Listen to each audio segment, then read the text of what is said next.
Hello, fellow Fumblers, and welcome to another episode of the Fumblers podcast, the show where four friends fumble through your favorite films.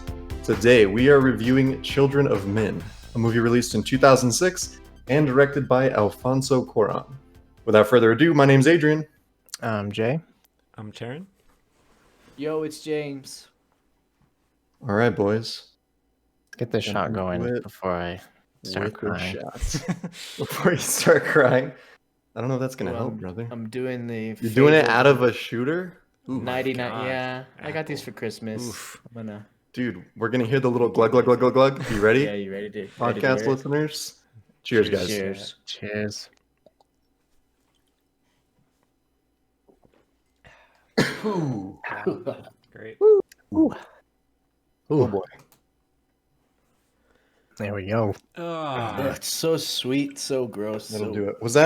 Was that Apple 99 bananas? Is that what I thought? Yeah. That's 99. Oh. James raided the Motel 6 liquor fridge. Yeah. That's basically what would be in there. If you replace it before you leave, you should be all right.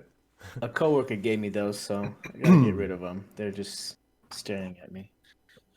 Yeah, I feel like we've had this conversation, maybe not on the podcast, but I remember in middle school, you'd always get gifts like the Axe body spray gift packs. And it was just like, God, do I stink? And now when we're in our mid to late 20s, it's just like alcohol. And it's like, are we just alcoholics? Damn it. But I'm not complaining. And I wasn't complaining in middle school because that's what you use when you're in middle school. It's a good gift. Yeah, got one Shit that you never want to buy. Yeah. Exactly. Okay, Children of Men. Going into this, I don't know. I think somebody just said like sci-fi, so I was expecting like Blade Runner kind of, like really, really sci-fi.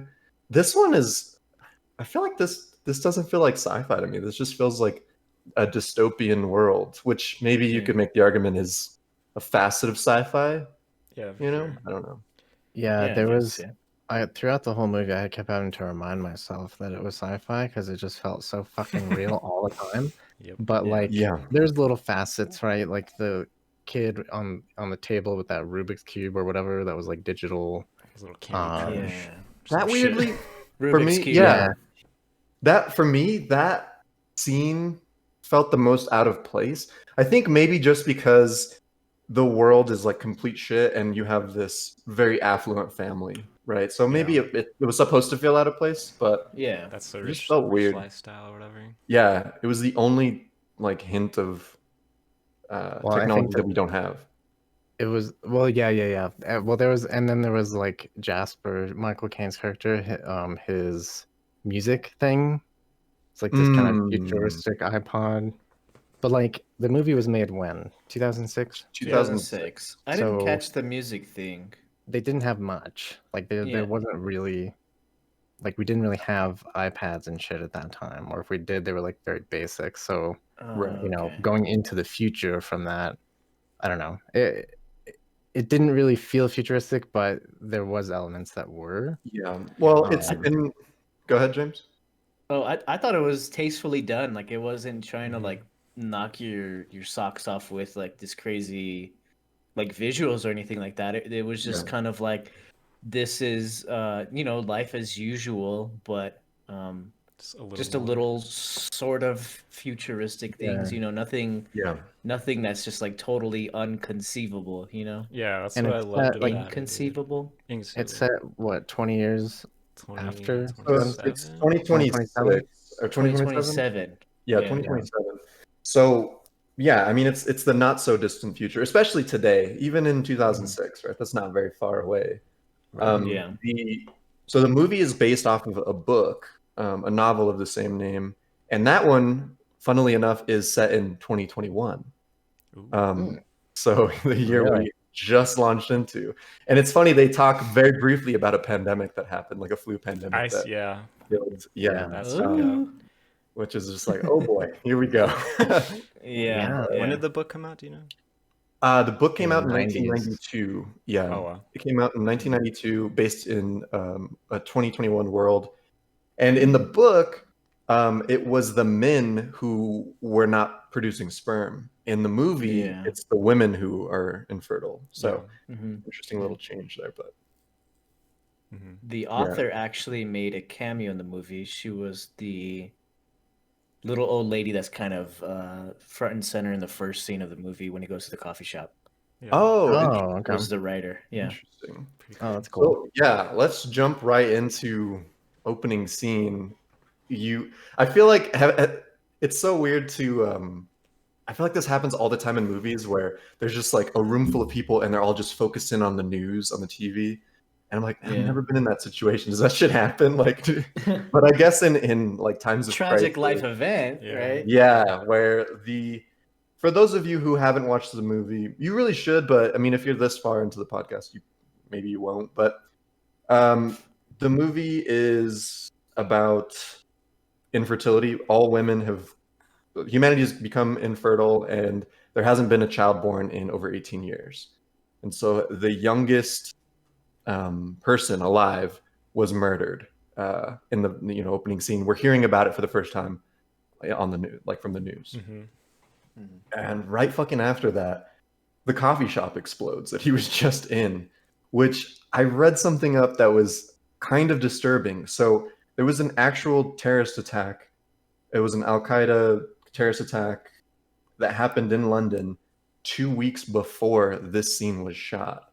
Oh my God. So like 2 weeks after and it was one of the deadliest attacks. It was like these, I think it was like 4 separate bombings in just transit systems for people who are, commuting to work and stuff. And it's kind of crazy for that to be filmed 2 weeks after. Like this is the biggest attack that's happened, I think, since the 80s.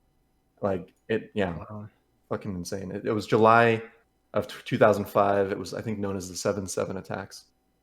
That's crazy that they didn't back off of it or like change anything. Because they had to have already been filming, right? If it was just 2 weeks, but still to really go there, it was like, whoa. It's like they changed a lot of shit after 9/11. Like stuff that was coming out after, they're like, all right, we need to redo. But I think that's like the main purpose of this movie was like kind of a direct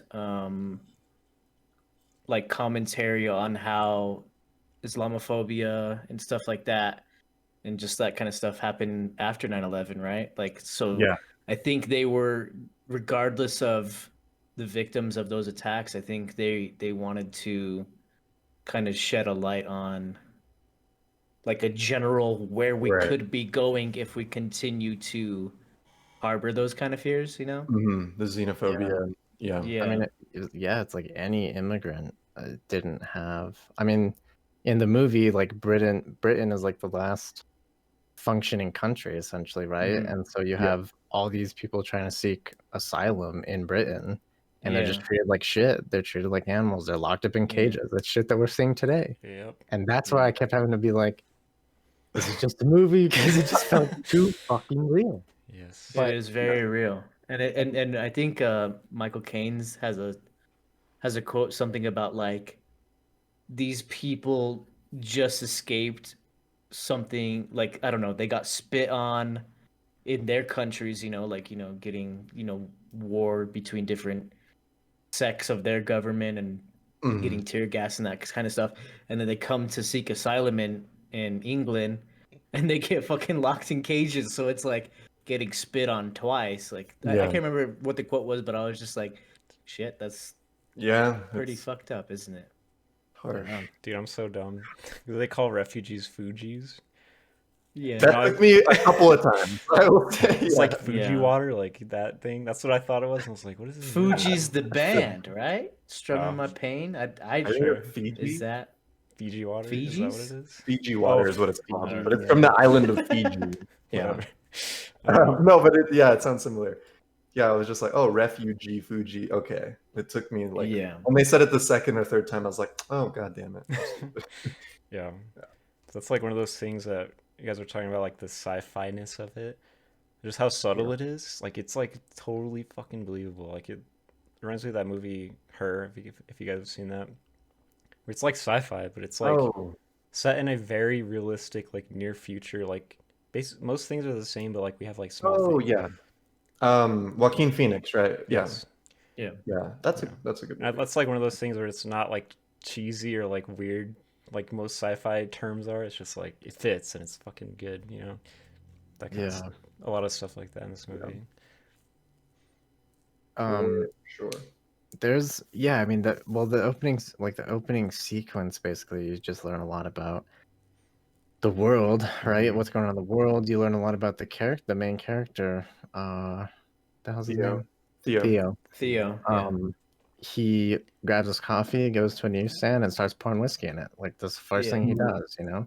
Yeah. And he works like a shitty job, and it's he fakes, you know, his feelings for this kid being murdered because he doesn't give a shit to get out of work. That's what's crazy. Is like he's like he has to fake his feelings about the youngest kid in the world, but he couldn't just say, "Hey, I just almost got fucking blown up." Yeah, that's what kind of like sets the tone that these attacks are like very frequent, and it's just, you know, nobody gives a fuck. Like it's crazy. That first minute, 2 minutes is like kind of crazy for the world building in this movie. It's crazy. Shows how apathetic he is, dude. Like he doesn't give a fuck. He's just getting his coffee. He's like, I'm gonna be drunk anyways. Somebody makes a weird joke. Is it Jasper who jokes about it? Who's like, right after he gets out, I think maybe he gets in the car with Jasper, and he's just like, "Oh, it's lucky you don't like cream and sugar with your coffee, right?" Because like he would have stayed in together, and it's just so like, oh yeah, coffee shop blown up. If he cared like at all, he would be fucking dead. Like, you know what I mean? That's crazy. Yeah. I mean, and the just to touch a little bit on the, like, what's his name, Baby Diego or something? What was the? That's he's famous for being the youngest person on earth, so he's like superficially famous already. Like, and his life, everybody just thinks he's a jackass, or people who aren't like. It's like it's like what the Kardashians are now. You know, like if you're into the Kardashians, you're probably you know what I mean, right? Yeah. Like, if you don't think they're a bunch of jackasses, you know, this is the kind of guy that Theo is. Well, but I think like that's the thing that was like everyone did, idolize Baby Diego, but he was actually killed. He wasn't killed by somebody who hated him. He was killed because he refused to sign an autograph, right? I think they say that. And the person just flips out on them, I guess. And when they were talking about all that, they were like Baby Diego, and I was like, how does Baby even know what a fucking autograph is? He was literally a baby.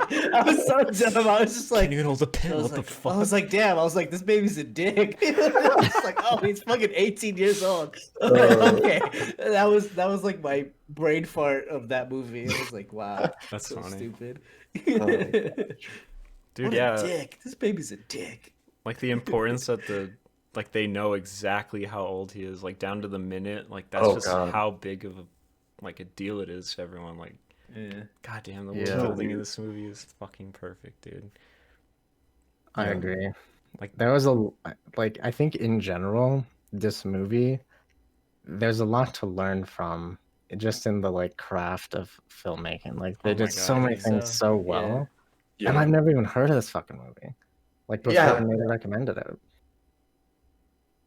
Yeah, no, absolutely. I mean, this movie, like, the cinematography in this movie was way better than it absolutely needed to. Like, there's just so many shots where it's just like a picture. Like, it, jumping forward quite a bit, but key when we find out the big reveal, that he is a refugee and she's pregnant, and when she shows that reveal, she's just in the barn with the cows, and there's just that shot of her like covering her breasts, and she just has the big pregnant belly, and it's just like a photograph. Like, it's like a painting.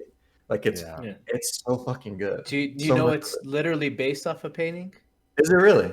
Yeah, it's based off the, what is it? Something, the Venus what is it? The Venus, birthing of Venus. Yeah, birth of Venus. What is it called? Okay. The Birth of Venus. It's like an old famous painting. Oh, okay. Yeah, you've she's covering her breasts and stuff. Yeah. Yeah. Okay. So yeah. So like that, I'm surprised. Like, you noticed that, like, just without like searching that, making that connection. But like, but like the whole movie is like freaking littered in references to old art, Bible references, tons of like religious references. Alonso says, "Baby in a manger," like so that's like Mhm. they're in a barn. Jesus was born in a Yeah, barn. right, Like it's right. the same. It's the same kind of thing. But there's tons of religious references in this, like Yeah. Mary and Joseph when they come out with Jesus and all the soldiers are staring. Yeah, dude. That's like a very intense scene. Yeah. But just some of the imagery, I don't know. We could get into it later, but it's crazy. It's crazy. Yeah, to touch back a little bit on the cinematography, like not only were there like really painting-esque shots, but a lot of handheld shots in general, Yeah. but a lot of handheld shots that were long, like Dude. very long, very take, long. Yeah. and beautifully done, beautifully done. One of the best ones is when they're in the car and they have Key and they have the documents, they have the papers, and Julian, was that her name? Julianne, his wife, is in the front seat and they're driving and they get like ambushed, right? Mm-hmm. And they reverse and like this whole scene is just one shot with the camera, and they get pulled over by the cops. The guy gets out and shoots the cops, and then Theo gets out and the camera gets out with Theo, and then he's like, get back in the fucking car, we got to keep going. And then the camera stays out and watches the car leave. Like that whole sequence was so cool. Yeah. Dude, me and James were watching a video about how that was made. So, did you watch it, Jay? Do you know how this was made? What fucking is it? crazy. Alfonso Cuarón and the cinematographer basically invented like this rig that they did. Like it's like the car, like the outside of it, but there's like a giant thing on top of it and a little like it looks like a go-kart on the front with a little guy that's actually driving it. Like because the actor's not driving it. And there's the roof, there's no roof, and the camera's just in there and like you can turn it and move it around and stuff. Yeah. So the like camera moves in and out. It's not. It moves around 360. Like all that was filmed live, and he's using just like a controller, like just getting the perfect pans. And there's a little freaking Mario Kart driver up front, just like driving through like all kinds of crazy ass people, throwing bananas and turtle shells. Because like they were like trying to think, well. We don't want to do green screens because green screens doesn't really give you the real feel of what's going on. Yeah. And so they made that crazy ass car that Taryn was talking about. Dude, what else did they do with that? Or like what other crazy things did they do? I don't know. They did a lot of interesting stuff. Mm-hmm. That's amazing. But that's what I'm saying. Like in this movie, there's so much to learn from because they just invented shit. They just did shit as they went to get these shots, and it paid off because holy shit, man, this movie's fucking intense too. Like it destroyed me on like a lot of different levels, but it blew me away. That whole scene again, going back to it, like I was just like, wow, they really just fucking killed Julianne Moore off like right away. Yeah, and then he kills 2 cops right away. Like I was like, holy fuck! Here we go. It was like it just went. Yeah, I was like, wow. It from that point on, like, it's like really sad for Theo because like he like gets like a split second of like mourning for like what could have been that rekindling with Julian. Yeah, like, he goes off in another fucking beautiful scene. We have Key and the nurse lady, and then Luke. I don't know, Luke. Really good actor. He's the 12 voice years a slave. He's the voice of Scar too. Oh, the voice of Scar in the old. No, in the remake. Because I remember. In the live action. I remember like reading his name, Chiwetel Ejiofor, and I was like, why do I know how to pronounce that? I've practiced that, and it was for our episode on the Lion King remake. So yeah, he's the voice of Scar, which is great actor, really really good. Yeah. But like just a beautiful like this movie, just crazy ass framing where there's so much stuff going on in the foreground and so much stuff going on in the background. And like he gets like a split second to like try to smoke a cigarette and drink some whiskey, and they have to go, and he just keeps going, and it's like it's really It's In the really sad to forest? see. Yeah, Yeah, in the forest, like Yeah. he's like Yeah. trying to smoke a cigarette and falls out, and he's just kind of like Starts crying. cries for Aw. like literally like 2 seconds, and they're like, Yeah. "Theo, let's go," and he's just like, "Have to And they go," just leave like the it's body, crazy. right? They like They do some kind of seance thing. I Yeah, don't know. the- Dude. Burial and thing. that's like a recurring theme that keeps happening is you have Theo.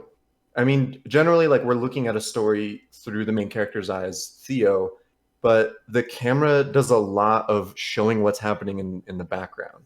Like you see the foreground of Theo, but in the back, you see the refugees in cages. You see Julian's body being, the ceremony going on. There's just so much that's happening behind, and it's almost like there's this disconnect between Theo and what's happening behind him. It's like he has this apathy, this blank thing that he's just like, just got to keep moving, Yeah, dude. Yeah. And it's It's so fucking crazy. Yeah. I think it's a little bit like what's crazy is all the blanks that are left in this movie. I think we could talk about that later, where I don't know if a lot of people would be 100% satisfied with the ending, and like just like it leaves the movie is so open ended. You know what I mean? Yeah. Like it's just left up to interpretation. You're never really gonna get an answer of what happens, or like you can't. I feel like you can't fill in the blanks as comfortably as other movies, which is like, I don't know, let your mind run wild. But I think where you were talking about, like, I that's where I think Theo's character progression is like really insane, because that previously he used to be like a super activist on the front lines, and then all of a sudden, not all of a sudden, but he became apathetic once his kid died, right? Yeah. And so that's where, like, I think the director kind of mentions that, like, kids are the future, kids are hope. So he lost his hope. And then you see his kind of general turn once he sees that there's new hope in his life. It totally changes. The background becomes his foreground, and he starts seeing that, holy shit, I am in a fucking burning world, like, and I do have the chance to change it. I think, I don't know, his James, progression okay. is fucking crazy. Yeah, dude. So... Like it goes wild, but like. Yeah, I mean, I think that okay, this is where I get to pull the parent card, but like this is like there's a great quote by the what was she, like a nurse or whatever? The midwife. Yeah. When they're in the abandoned school, right? Because schools are useless at this point. And she says, very odd what happens in a world without children's voices, right? I loved that shit. Because now you've got this world where there's no kids. There's no reason for like you kind of like think about like progress, the idea of progress, and how you want to make, your children's lives better than yours was. But like when that all goes away, what's the point? Yeah. Like, that humanity is going to be extinct. People are fighting and killing each other every single day. Like, I would probably become apathetic too. Like, how do you build hope on that? Yep. And I like the way that you what a framed that. haunting scene, like that. Yeah. Like, it's and this is like something that, and I'm not saying that I was apathetic before Sophia was born, but like it does give you that change of perspective where you're like, oh shit, I need to start caring about these things now, because there's like a future. Opens your eyes to like, oh shit, this is actually like how the world is, and like thinking about it from like her perspective or something, right? Yeah, like it's I mean, I think I cried 3 different times in this movie. Wow. Like, just Whoa. Yeah. Wow. Some of the scenes just hit me too fucking hard, dude. It was intense. It was very intense. But I like the way that you framed that, James. That was beautiful. Yeah, that was really good. It was really good. Going back to that scene you were talking about, that same scene, sorry. The school scene? The school scene, like she's in that broken glass. They frame Key right there in the broken glass, and I think the nurse says something along the lines of, you don't even hear children playing on playgrounds, while she's there swinging on that swing, and it's just squeaking. Yeah. And it's just like the innocence, like fuck, that's the future. Like it's crazy. Like it was. Yeah, That was. I think that Yeah. was my favorite shot in the whole movie that was a for really sure. good one. Yeah. Yeah. I mean, it's the end of the movie, but it's very much related to all of this. Like, what did you guys think? Like, she made it and everything's good, or like, how did you interpret that? You know what I mean? Like the very, very end. You want to jump there right now? Okay, Yeah, you want me to just say what I We thought? can. We could yeah. Go ahead. I Taryn, guess go not ahead. really so I saw a quote from the director where it's like, we left the end open-ended because he wanted to draw out the viewer's perspective of like hope and like how hopeful they are as a person. Yeah. So it's like, if you feel like they made it, like then that means you kind of, or that kind of says like you're hopeful like in a general way. But if you don't think it's gonna lead to anything, like you're just kind of like a little more apathetic, I guess. Maybe. Yeah, I feel like it was, the director was heavily leaning into like, this is hopeful. You know, when the credits are rolling, there's children's laughter, right? Which begs the question, like, is there more children? Like, was that not the first child born within 18 years? I didn't catch that. When the credits are rolling, you'll hear children's laughter, and it kind of sounds like children are playing on the ship or something. But like, and even the ship that's pulling up to Key, I mean, which by the way, just for a second, her name is Key. You know, the key to the only like really cool cheesy sci-fi thing. Yeah, like, you know. But like the ship that is pulling up to her is called Tomorrow. There's tomorrow all across the ship, right? So like tomorrow, a new, you know, a hope to the future. Yeah, that's what I got to, is all the a new hope, right? all the kids, like the sound clips of all like the kids playing and like laughing and stuff at the end of the movie. It's like, that felt like a in the like that felt like a future thing, not like, could that have not been like a secret 7 years society later? Yeah, exactly. Yeah, I think you can't help but feel hopeful because of what you see Theo feel. Like I feel like like his character. Your intro to the movie, you feel like, this place sucks. This sucks, and then like you eventually see his gradual kind of turn. Well, this still sucks, but maybe. So I feel like you kind of adopt his sense of hopefulness. Like that's how I felt at the end. Right. Like I was like, okay, if Theo believes it, I believe it. You know, like that's where I was. Like, kind of. Well, and how beautiful is it, to piggyback off of what you were saying, James, how Theo gains his hope and he has a purpose once he has something to fight for, once it's Key's child that he's fighting for. And how beautiful is it that at the very end, right before he dies, Key tells him the baby's name, Dylan, which is it's Dylan, right? Which was his child's name. Oh, so it's just, damn it, I missed that. That's fairly. That was one of the times. That's where the tears were. Fairly so. I didn't cry, but I was like, so like, oh, shit. which he gets to, you know, his. I don't know. It's just like, in this way, it's like that's his child, because he's done without Theo's role. Like, he wouldn't have made it, you know. And the child never had a father, right? She didn't know who the guy was or who the dad was. So, which is a funny little joke that they make. Like, we're talking about all the biblical references. That was good. He's like, and she's like, I'm a virgin, but it's he's like, but she's like, could you imagine? She's like, that'd be cool. But no, the ending. Okay, I'll just to answer Taryn's question. I took the children laughter, because it like cuts to black and then you hear the kids crying and then the credits roll, or laughing and playing. And I took that as like, that's 100% they made it and it worked out. And it's a direct response to the call of very odd what happens in the world without children's voices, right? Like that whole thing gets kind of like tied up.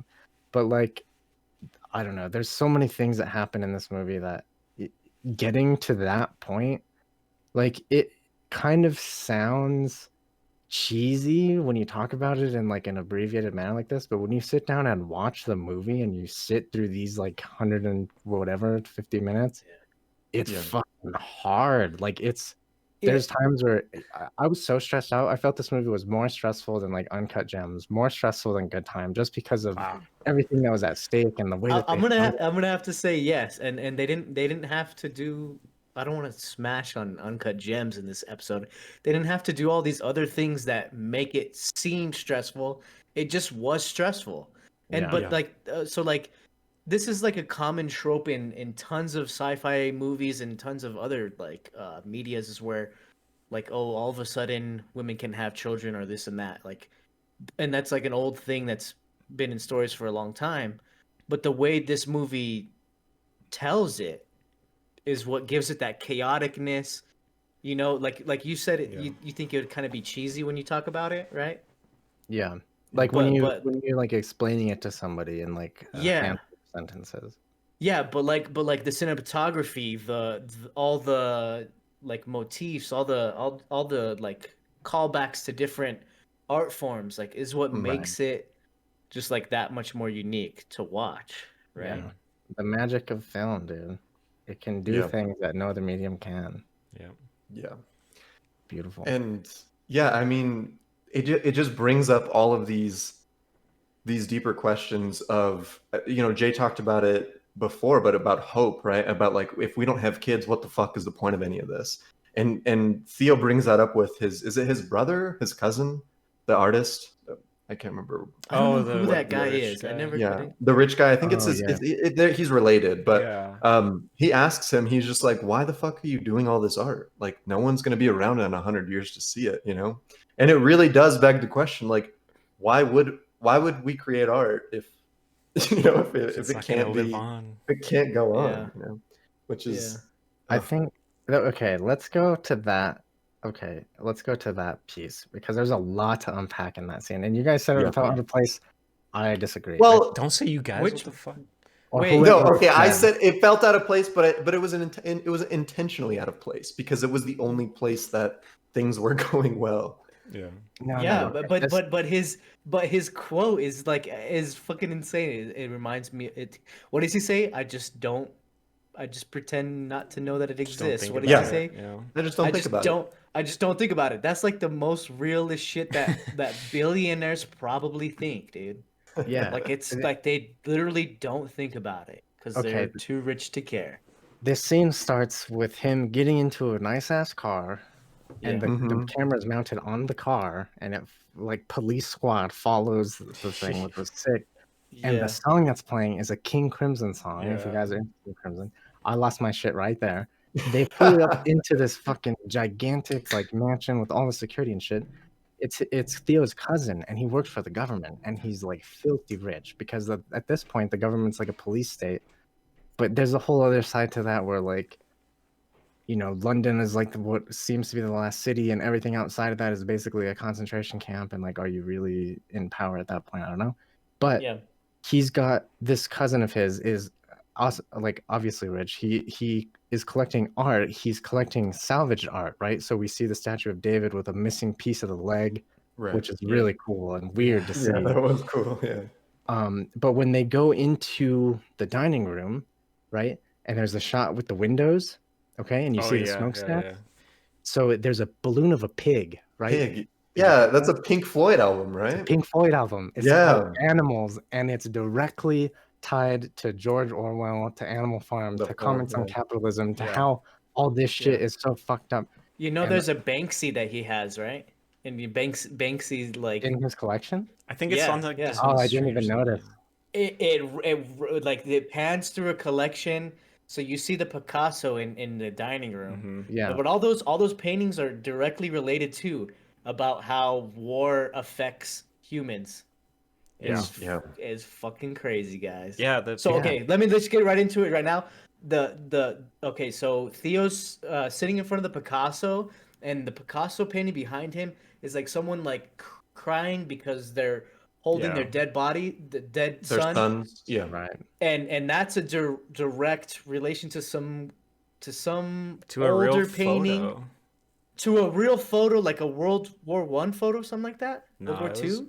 I think it was older, more recent than that. Oh, really? I think so. There's like many. I actually did see that, and there's that. I mean, that happens a lot, sadly. But yeah. But yeah, it's fucked up that it's a real photo that's based like, I mean, like the framing of it is based on a different painting that you're probably bringing up, right? Yeah, I don't know. Yeah, and then there's another scene. There's another scene like where the mother's holding her dead son, right? And she's like screaming up. And the camera just like directly waits back and like pans down to it, dude. Yeah, and again, it's that contrast between the foreground and the background, and like what's happening, like Theo's mission, but also, it's fucking. Anyways, back to the Pink Floyd in that room and everything, but yeah, everything in the background has a purpose, dude. No frame goes to waste. This movie is insane. Yeah, for sure. Yeah. But that scene specifically, that was probably like top 3 albums for me in high school. And when I saw the Pig Balloon, I was like, this has to be Pink. It has to be a positive because of the stacks and everything. And it was. And I just lost my shit because I thought it was such a good fucking scene. It shows you, you know, these are the people in charge. They don't give a fuck about what's going on around them at all, right? Yeah. And they've got like servants and stuff. And Theo's very careful to not talk about what he wants in front of them because you don't know who you can trust. And it's just all around. It's just fucking crazy. And even the son of the rich dude, right, who's like has everything he could ever need, doesn't have to work for anything, and probably as a byproduct of that, like has to take his pills and like focus on his stuff because he's like doesn't have anything else to do. Like he's in some ways has like you could call it like a manufactured disease where like I was a little lost. I was a little lost on the relevancy of like the son character. I didn't like really he's like Aladdin in the palace or Jasmine or whatever. Like you don't want him walking around like the streets with all like these like lower life forms, quote unquote. You know what I mean? Like that's you keep them sheltered, but they have everything. Like they have nothing to work towards. So they become weird or whatever, right? They develop these ways of being or quirks, and you treat them with pills that you buy. Like it's all this commentary, so good. And it just blew me away. This whole movie, but specifically that scene, just because I was able to put all those pieces together. Intense, start to finish. I think you know, we've been just saying amazing things about this movie. There was like, I'm trying to think of something kind of negative to say. I think exist. I'm like kind of searching I'm a little expecting bit. 9s from everyone across the board because we're getting some very large Fumbler Hall of Fame vibes going right now. But you know, I don't know. I think like for some things, you know, like in the beginning of the movie, there was the coffee shop explosion, but I feel like after that, it was kind of slow. I think it doesn't really pick up to like the 25-30 minute mark again. I agree. So it was maybe like a tiny bit long there, but I think my biggest I'm really reaching, which maybe like I don't know. I feel like it's not the type of movie that would do that, because this movie leaves you room to explain it yourself, right? And like I don't know, for me, like maybe I'm just dumb monkey brain, like just show me the freaking symbols. No, like I was like really interested, like what is the government doing, what is going on, let's get into the nitty gritty. Just never happened, right? Like it just never happened, because that's not what it's about. You never it's so good. I know it's not about, and I wouldn't say that that's like a negative thing for me, but also like I was interested, but they didn't give you that, and that's what's like. They did a good job, you have to realize this is not the movie that's going to answer every question that you want, which I don't know. Some people are really not going to like that. And I actually didn't know if you guys were going to feel like the ending was kind of like weird, or it felt rushed a little bit to me. Like I didn't need it to be cohesive and like wrapped up, cleaned up nicely, but I was like, whoa, this happened. Like everything. Dude, that's what's crazy. This movie is only an hour, like 45. I was I thought like just like the world building and all this sci-fi bullshit, I thought it was going to be like 2.5 hours or something crazy, right? Yeah. And it's like, you're right. I think it does kind of end a little abruptly because it's just so intense. And then like finally get on the boat, and they did. She's like, oh fuck, I'm bleeding, and he's like, nope, it's me.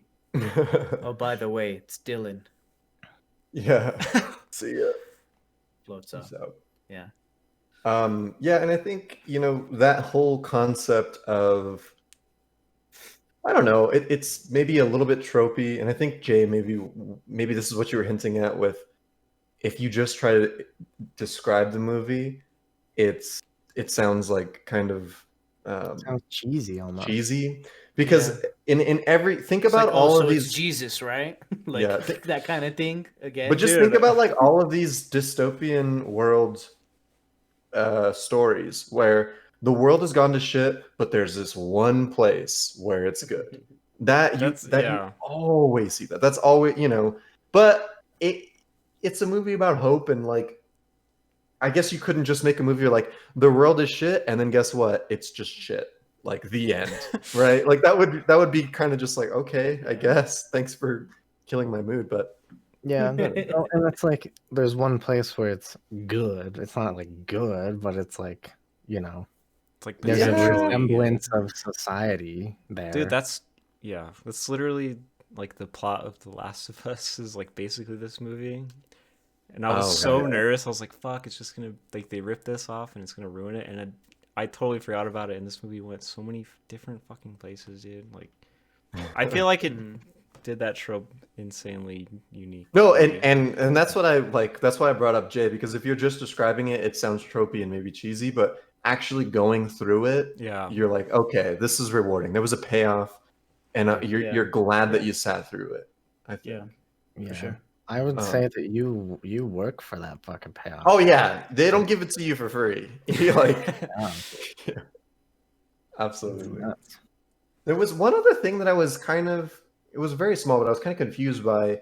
Maybe I just wasn't paying close enough attention. Did Luke organize the death of Julian?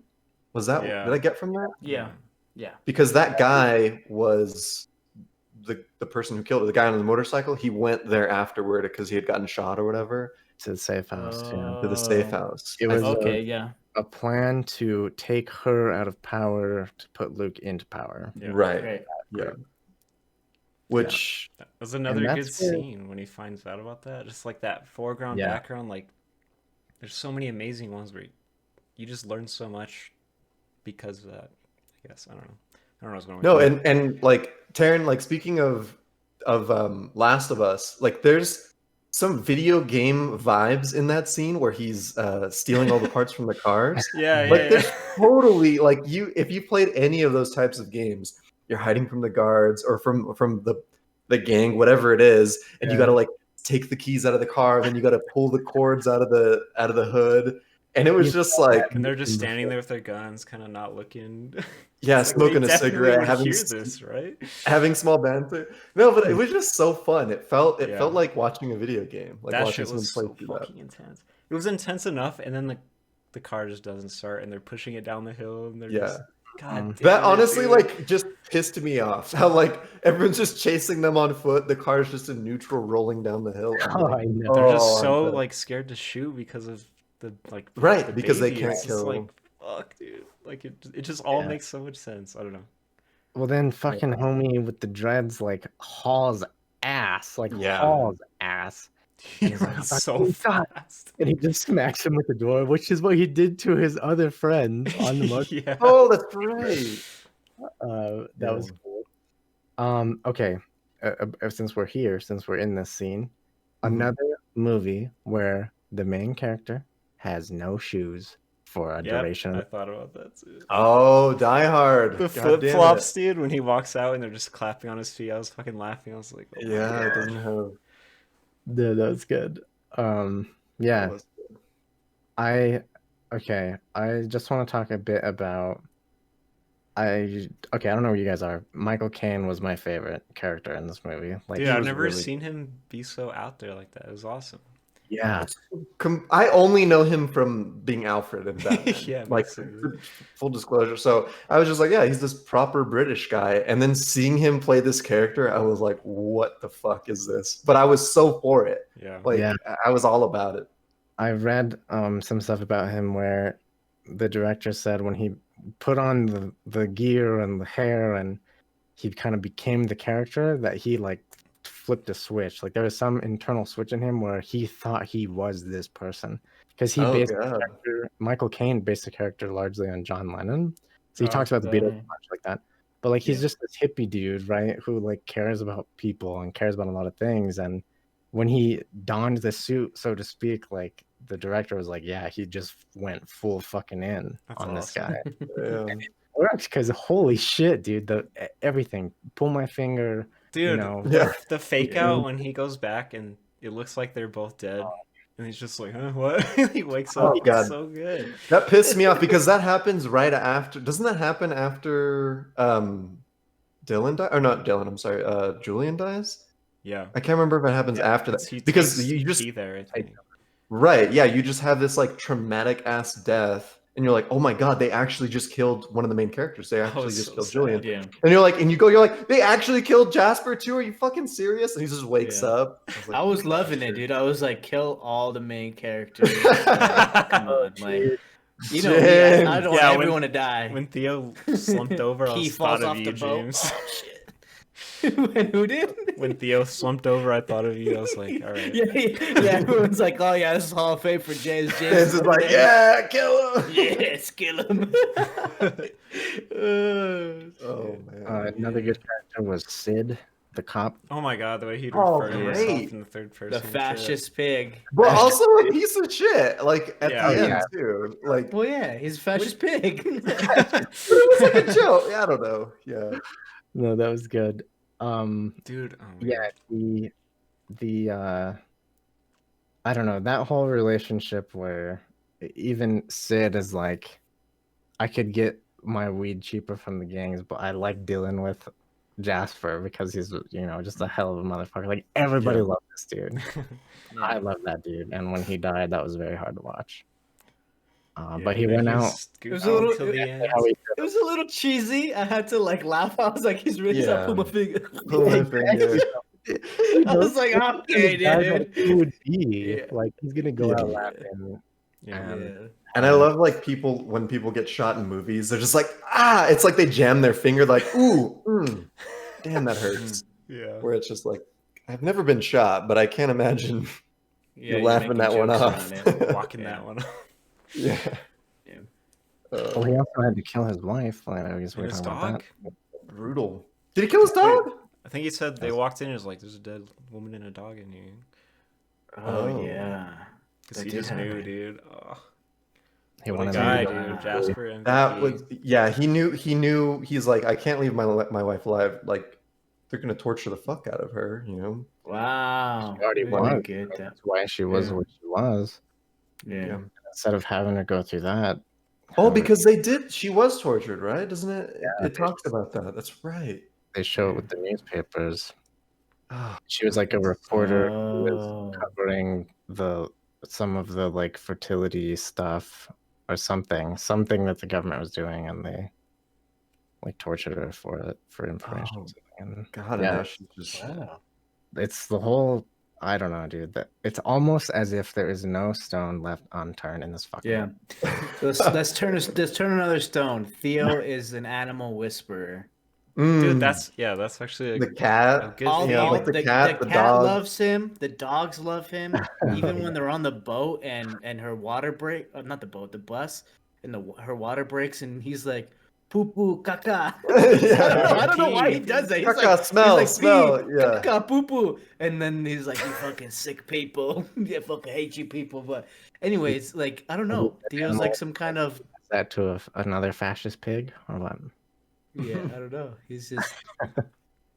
He's an animal whisperer, though. Yeah, it's just like a big tell of his character, right? It's just like, yeah, trust this fucking guy, right? Like, yeah. I don't know. Animals trust him, so you can trust him too. Yeah. There are those people that are like that, and it's weird because Theo is not.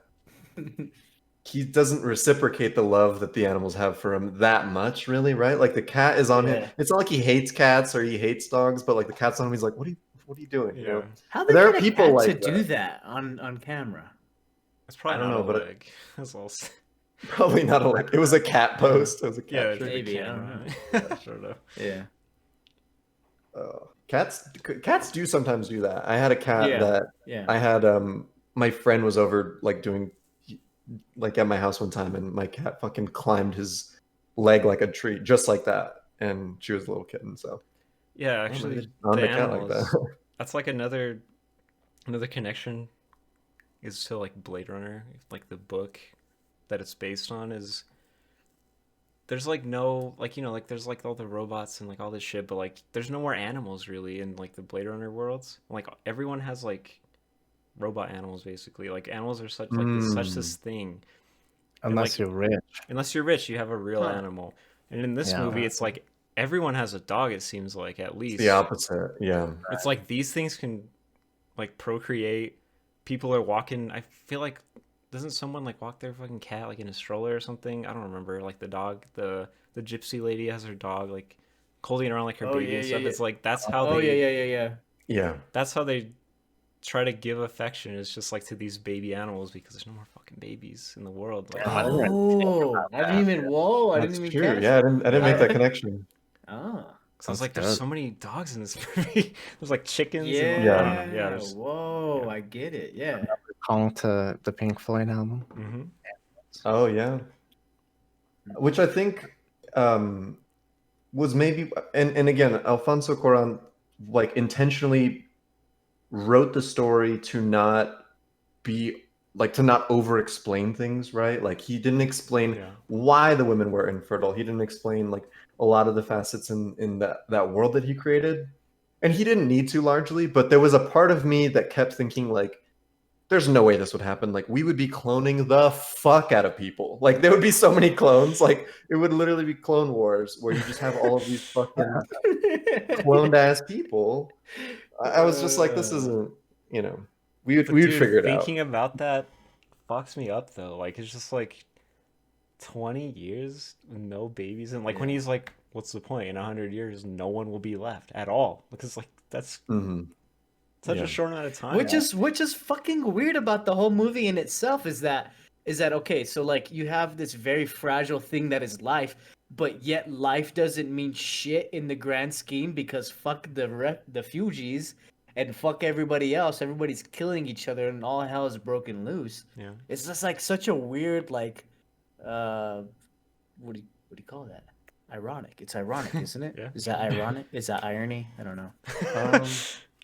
Sorry, to my English. The shots are hitting. Sorry for my English teachers. I don't know if that was irony or not, but yeah, it seems ironic to me. Irony is breaking into a prison. That was a quote from, I think, Josh says that. Does he really? Oh, because they like get smuggled into the that we break into a prison.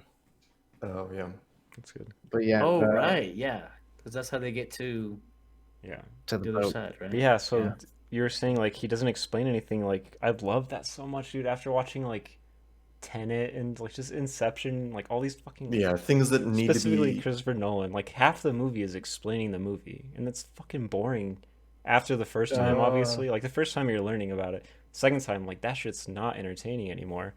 And like that's one of his things. He has this insane quote that I forgot to write down. It's just like he is like anti-exposition, like that is like lazy writing, like all this shit. I was like, damn, fuck yeah, dude. The director? Yeah. Yeah. I really want to watch more of his Dude, stuff. I didn't know he did Gravity. You guys don't like Gravity, I thought. I've never seen it. I don't like Gravity. I really didn't care for Gravity, but the only thing I know that he's done is Roma, and I've never even seen that. Yeah. And actually, is this so really quick, is this the quote? This is by Alfonso Cuarón. There's a kind of cinema I detest, which is a cinema that is about exposition and explanations. It's become a medium for lazy readers. Cinema is a hostage of narrative, and I'm very good at narratives as a hostage of cinema. It's so badass. Like, I love it. Really imagine being cool. Imagine being cool like that. I know. Dude, okay, so another movie that he did is Harry Potter and the Prisoner of Azkaban. He directed that movie. Wait, what? He directed that movie right before this movie, and I haven't seen it. I don't give a shit about Harry Potter. I'm probably never will. Well, but I'm so thankful that he made that movie, because without that movie, this movie would not. For next week. This movie would not exist without Prisoner of Azkaban. He learned so much about visual effects and stuff. But he just had so many more ideas and like things to do with this movie that I'm like, oh my god, thanks Harry Potter. Wow, I didn't know that. That's crazy. Yeah, it's awesome, dude. That's dope. Well, he's got a hell of God, What do you guys think about this being one of those aughts movies, like you say? There's no good Oh, movies in this dude, this thank generation you of movies. Oh, thank yeah. you for bringing that up, James. We've for so long, we've had this theme on our show where movies that were released between the year 2000 and 2009 were just bad, unless it was a comedy. Like, we're just terrible movies. Yeah. Holy shit, dude! This completely shifts that. I'm just like, maybe I just haven't watched enough movies in Maybe that era. you're bad, bro. Maybe I'm bad.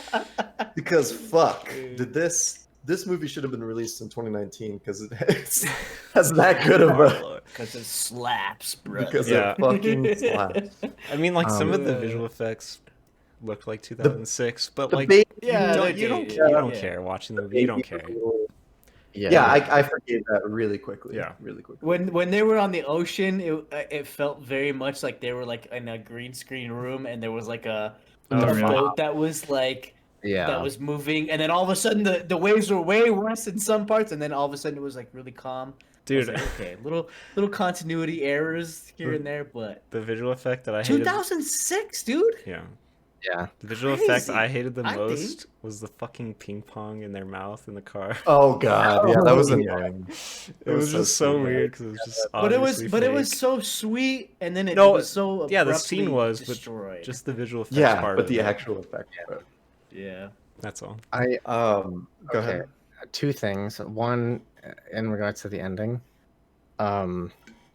where I think James, you said it felt a little fast. And I kind of agree. Like, there is that scene where they bring the baby down and the sides stop fighting, and they make it to the boat and they go out into the ocean, but then the planes come and bomb the fuck out of the city or whatever, the town that they were in.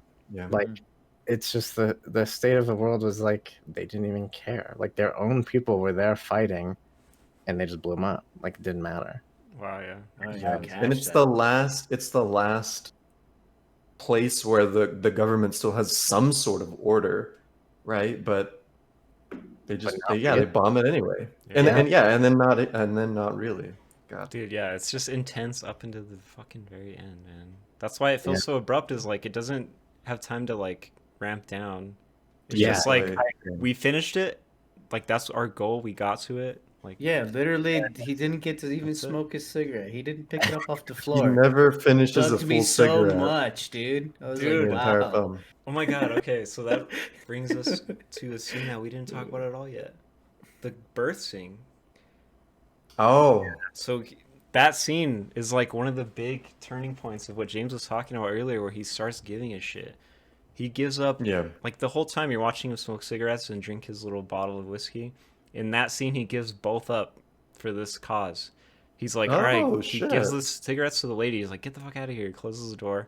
And he uses all of his alcohol to like clean his hands to do this thing. And it's like, that's like him giving up all that stuff to like give into the hope. I didn't catch that. Oh, I didn't catch that either. I totally stole that from a podcast, but it's fine. I noticed it, but my thought went up because of it. You know what I mean? Yeah. I saw him like pour that on his hands, and my only thought was, "Ow!" Like, I just thought, like, oh my god, it's sticky now, gross.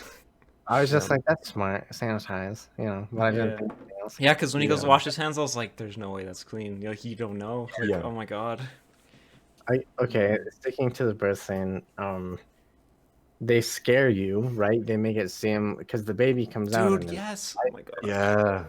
And then the baby wakes up and cries. Yeah. You're like, okay, thank God. But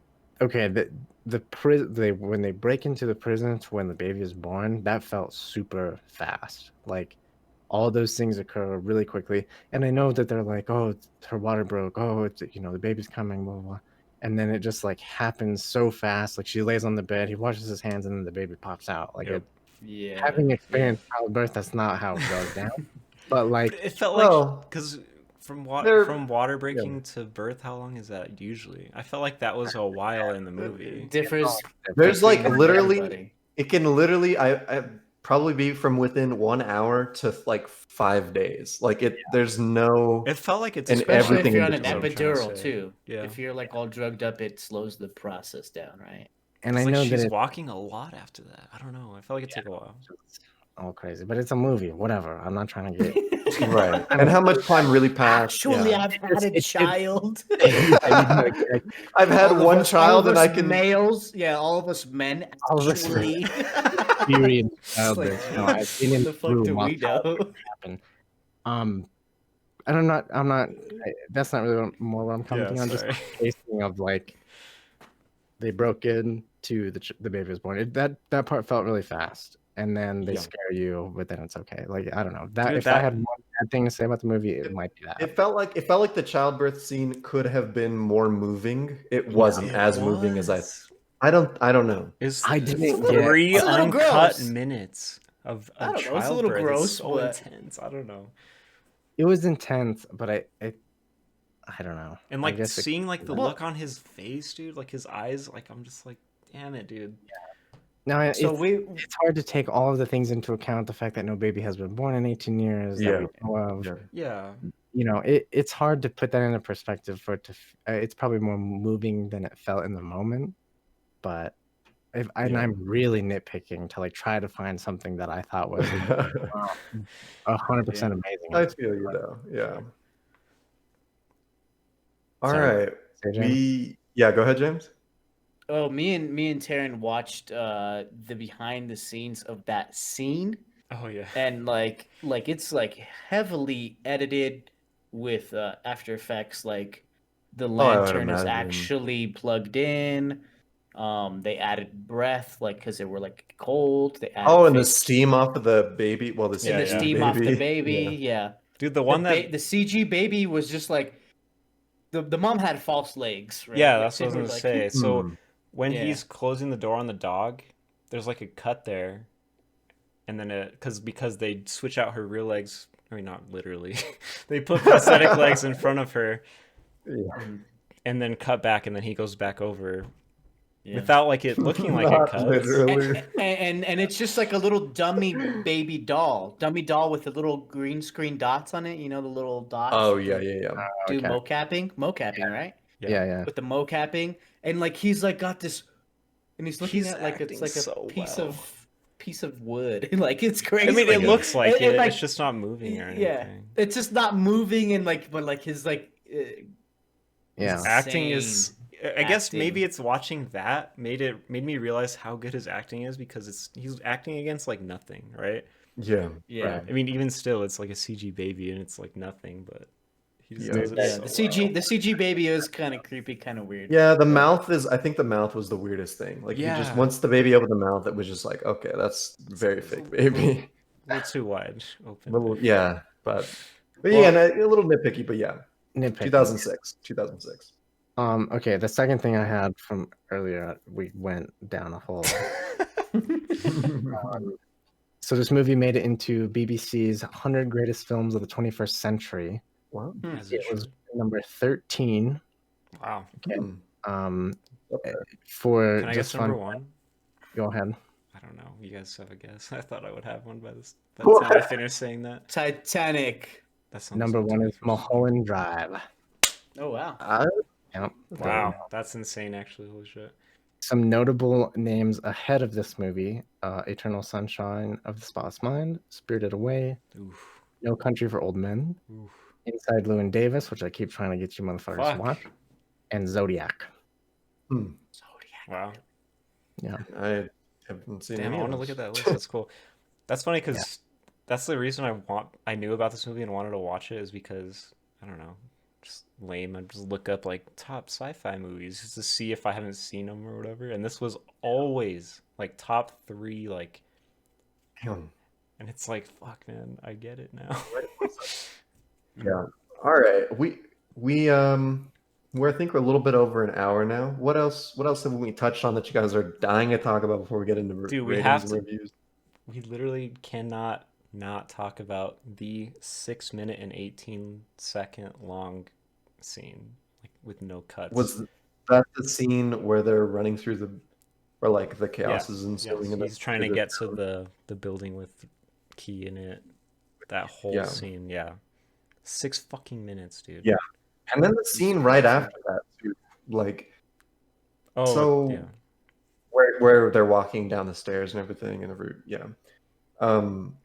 it was so cool too because Theo at no point in the movie uses a firearm. Like he's always just like tactical, like running through and like a lot of luck, and that's just such an interesting thing where, maybe he's just a lucky guy. Like that's why all these animals are divine intervention.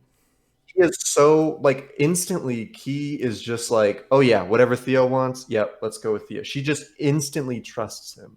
He just has that about him. He has this thing where like the universe is going to send things his way. Like Theo theology. Really? Yeah. Oh, interesting. What was I gonna say? So, fuck. What did you guys said something? I think it was James. Talking about how, oh my god, I already fucking forgot. But anyway, the segue was the song that they use at the beginning of that scene.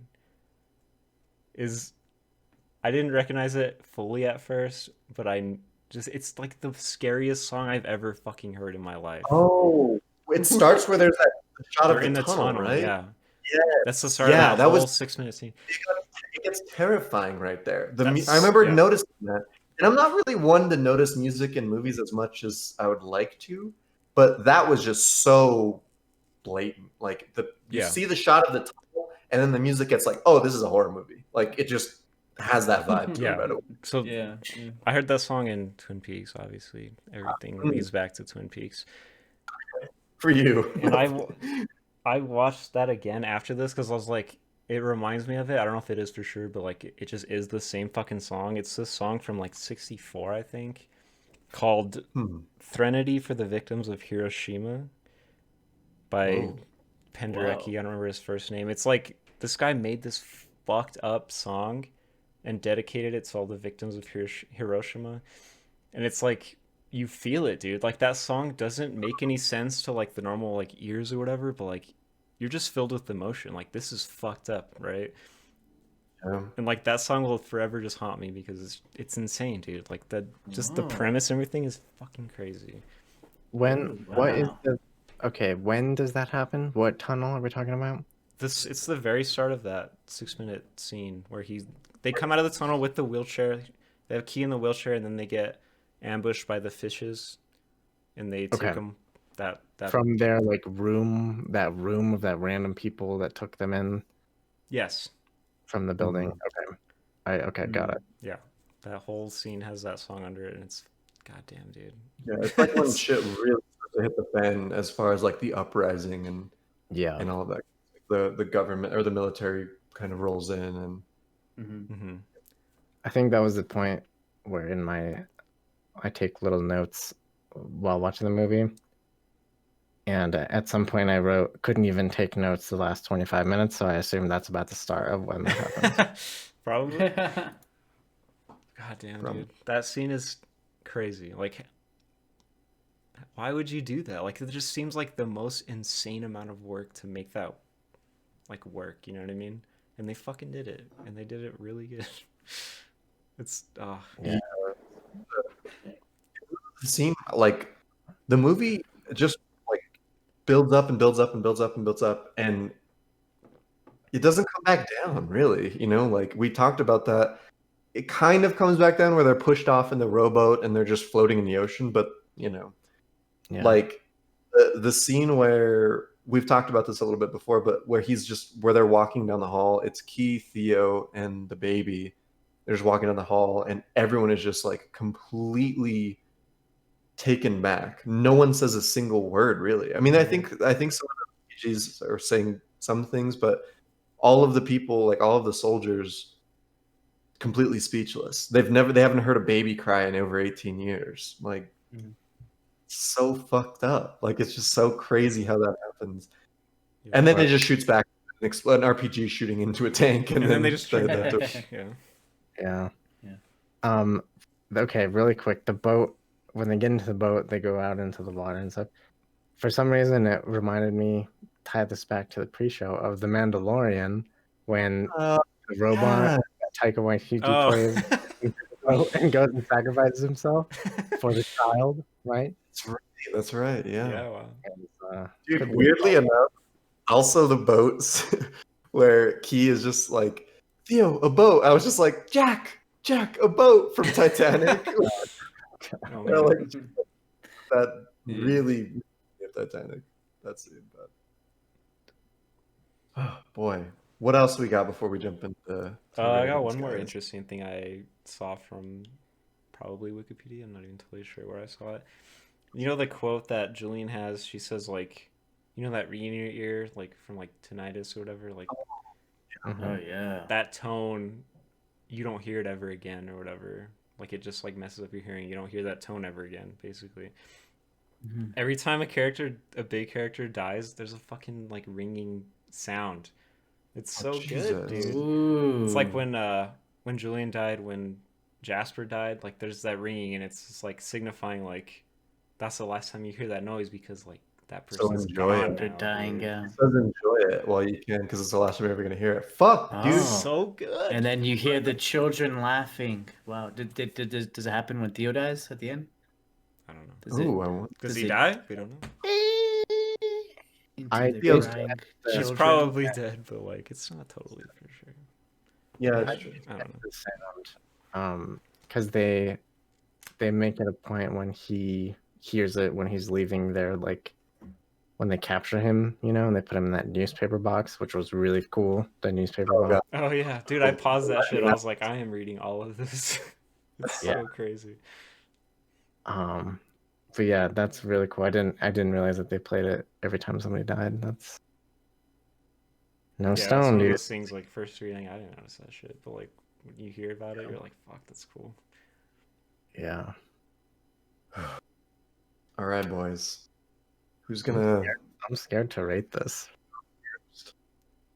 I'm not brave enough. I'm not brave enough. Maybe I can. Yeah. Go for it. Go ahead, Taryn. Oh no, you were so ready. Fuck. Okay. I'll go. Okay. All right.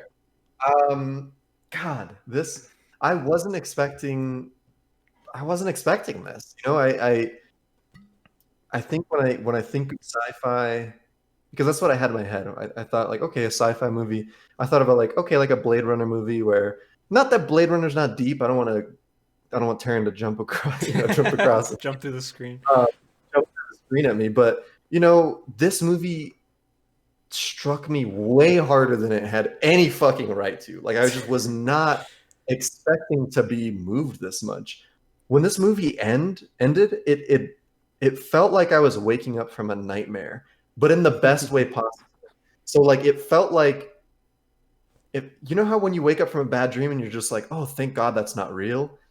This felt like, oh my God, like we can have children still. Like children can still. Like I was so enthralled into the storytelling that like I was just in it.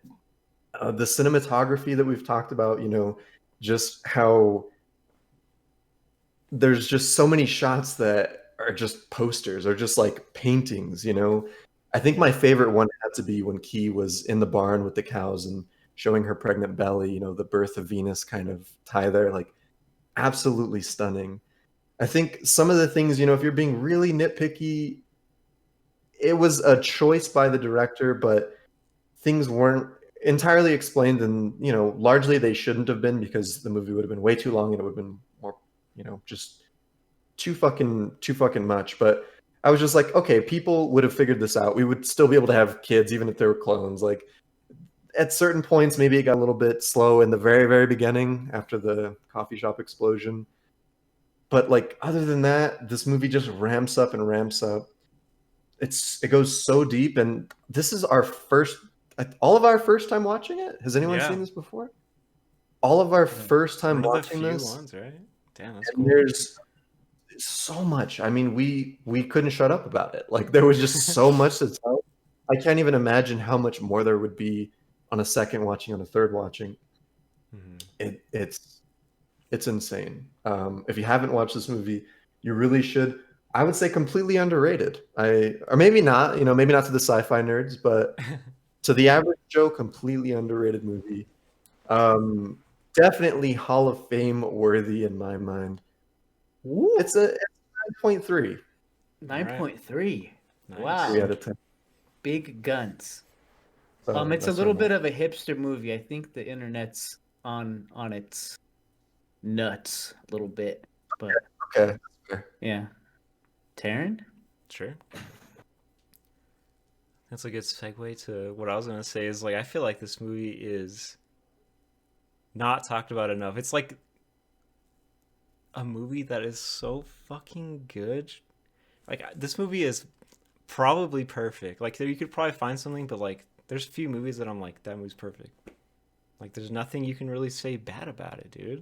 I'm like, why isn't this movie talked about more? Why isn't it brought up more? And not even like sci-fi, just like thriller, even like action, whatever the fuck, like thought-provoking media. Like this movie fucked me up in so many ways, dude. Like I thought about it. I'm happy I watched it a little early for like what I normally do for this show, because I thought about it so much, dude. Like I couldn't stop fucking thinking about it. I was like, dude, should I just watch it again? Yeah. Like it's only an hour 45. Like it's a breeze almost compared it's to a lot not of long. movies. In some ways, it's almost a disservice to call this like a sci-fi, because I think that might turn some people off that don't like sci-fi movies. You know what I mean? Like, Sure, I mean, this is anyone can watch this and really yeah, fucking love it. like technically, Yeah. like it is sci-fi, but like I don't know if Right. I would really describe it as Yeah. that. Yeah, me neither. But like it's fine, like that aspect of it. But the world building, dude, I don't know if I've seen better world building than this movie, dude. Like there's Within a there's minute. there's barely anyone telling you about the world. Like you're just seeing it on TV and newspapers. Like the camera work is so good, dude. Like the way it just lingers, like it just wanders off from the action, from the main plot. It's just like, let's just check out what's right around this corner from what's happening to the character you're following. And you're seeing these refugees, you're seeing like, oh shit, what was the one I was thinking of earlier? I don't know. It's like just all the different stuff that you learn just from just looking a little to the side of like what's happening in focus, right? Like, god damn, dude, the use of background, I don't know if I've noticed that level of like quality when someone's In the background. using background Yeah. and foreground like that, dude. Like, fuck me. I don't think I Yeah. I don't know. And then reading about it after, like everything I read just makes it better. Like it's just like everything is so thought out. Mm-hmm. Everything is so meticulously fucking created, dude. Like that's what I'm saying. It's like perfect, man. Like everything is a reference. Everything has a purpose. Like I'm just rambling, but god damn it, I love this movie so much, dude. Yeah, this is like easily one of the best movies I've ever seen. Like no fucking doubt in my minds, and it's probably one of my favorite now. Damn. 9.5. Wow. Heavy 9.5 out of Heavy hitter. Wow. Ah, Big guns. James. You or me? Go for it, James. I'll go for it. Okay. Echoing tons of the same sentiments. Just my favorite part about the movie is just the general. Well, I was using the restroom. I heard you guys talk about how video game-esque everything about the game was, or the movie was. And that was like my general like feel. Like it was like, oh my god, like I'm in like this third person movie, like watching Theo go through third person game, sorry, video game. Like it just felt like a video game that I just wanted to be a part of. Like it was weird. I don't know. Like it was just like so interesting to watch.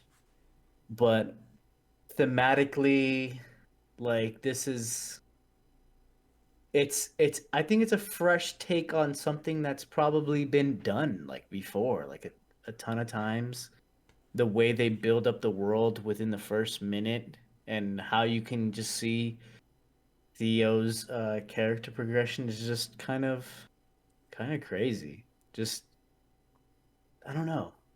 There's not much bad things to say about it, but I don't know if it is Hall of Fame for me. And like, which is like kind of weird. And you're just like, how, James? How? I don't know. I don't know how. I don't know if I could even explain why.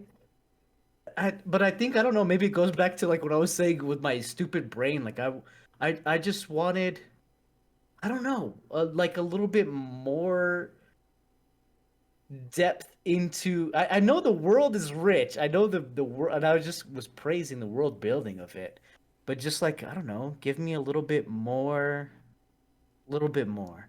I don't know. But even with that being said, like I don't know, that's a nitpick. And so we're bringing the whole train around, and we're going 9, and we're going to the Hall of Fame, baby.